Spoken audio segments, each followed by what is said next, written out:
देखो दोस्त, कर्म कभी खाली नहीं जाता। तुम चाहे अच्छा कर्म करो चाहे बुरा, उसका नतीजा निकलता ही है। सामान्य रूप से कहा जाए, जो कुछ किया जाता है वही कर्म है।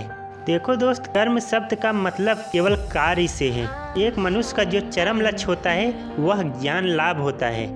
दर्शन शास्त्र भी हमारे सम्मुख यही एकमात्र लक्ष्य रखता है। देखो, हमारा जो अंतिम ध्येय होना चाहिए वह सुख नहीं, शान होना चाहिए, क्योंकि सुख और आनंद एक न एक दिन तो खत्म हो ही जाते हैं। अतः यह मान लेना कि सुख ही मनुष्य का सबसे चरम लक्ष्य है, ये आपकी सबसे बड़ी भूल है।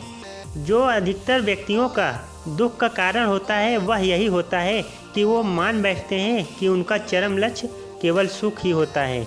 लेकिन एक समय आता है जब उसे पता चल जाता है वह जिसकी ओर जाना चाहता है वह सुख नहीं बल्कि ज्ञान है, तथा दुख और सुख दोनों ही मनुष्य के लिए एक महान शिक्षक है।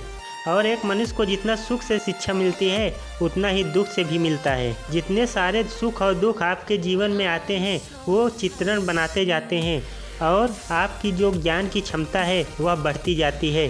कभी कभी जीवन में दुख सुख से भी बड़ा शिक्षक हो जाता है। यदि आप संसार के महान पुरुषों के चरित्र का अध्ययन करेंगे तो हम कह सकते हैं अधिकांश दशाओं में यही देखा गया है कि सुख की अपेक्षा दुख ने तथा संपत्ति की अपेक्षा दरिद्र ने ही उन्हें अधिक शिक्षा दी है, एवं प्रशंसा की अपेक्षा निंदा रूपी आघात ने ही उसकी अंतस्थ ज्ञानाग्नि को अधिक प्रफुल्लित किया है।